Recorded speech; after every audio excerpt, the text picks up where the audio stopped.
নমস্কার, কেমন আছেন সবাই? হেসেলঘর 2-4-এ আপনাদের সবাইকে স্বাগত।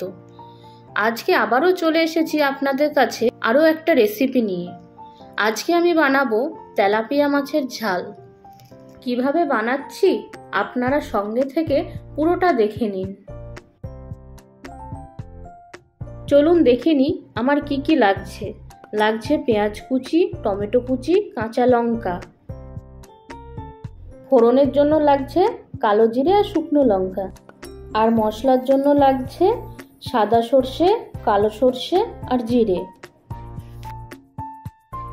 এবার কড়াইয়ে তেল দিয়ে মাছগুলো ভেজে নেব। আপনারা তো আগেই দেখলেন আমি মাছগুলোকে ভালো করে পরিষ্কার করে ধুয়ে নুন হলুদ মাখিয়ে নিয়েছিলাম। এবার একে একে সব কটা মাছ ভেজে নেব।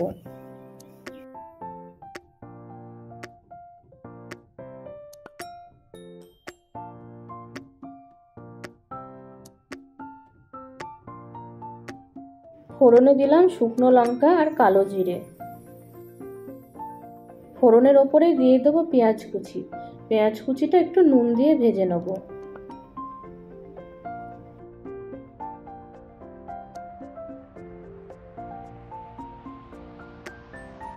পেঁয়াজটা একটু লাল হয়ে আসলে দিয়ে দেবো টমেটো কুচি।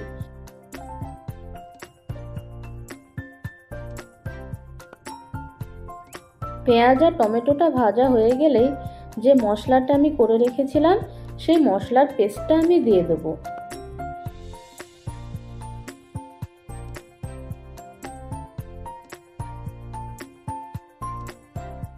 দিয়ে দিলাম হলুদ গুঁড়ো। হলুদ গুঁড়ো দিয়ে আবারও ভালো করে মশলাটা কষিয়ে নেব।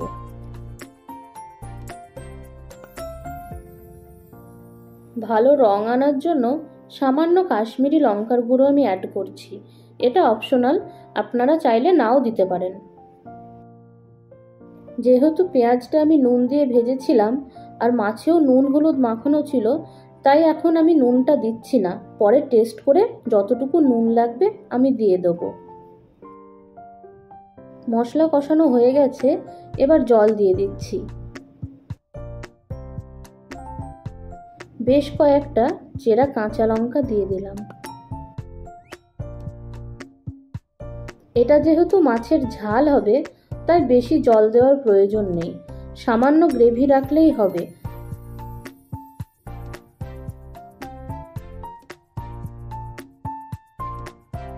ঝোল ফুটে উঠেছে, এবার ভেজে রাখা মাছগুলো দিয়ে দেবো। এইসব রান্না করতে বেশি সময় লাগে না, খুব অল্প সময়ে রান্না হয়ে যায়।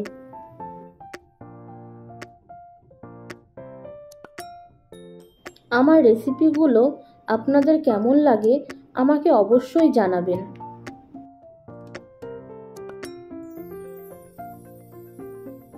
সামান্য নুন দিলাম।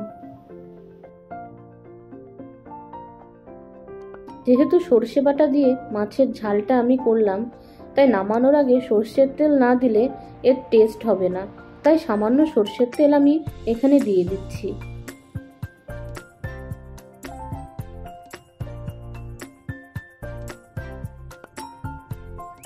তেলাপিয়া মাছের ঝাল আপনাদের কেমন লাগলো আমাকে অবশ্যই জানাবেন। ভালো লাগলে একটা লাইক কমেন্ট করে দেবেন। দেখা হবে আবারও অন্য কোনো রেসিপি নিয়ে। ভালো থাকবেন, সুস্থ থাকবেন। নমস্কার।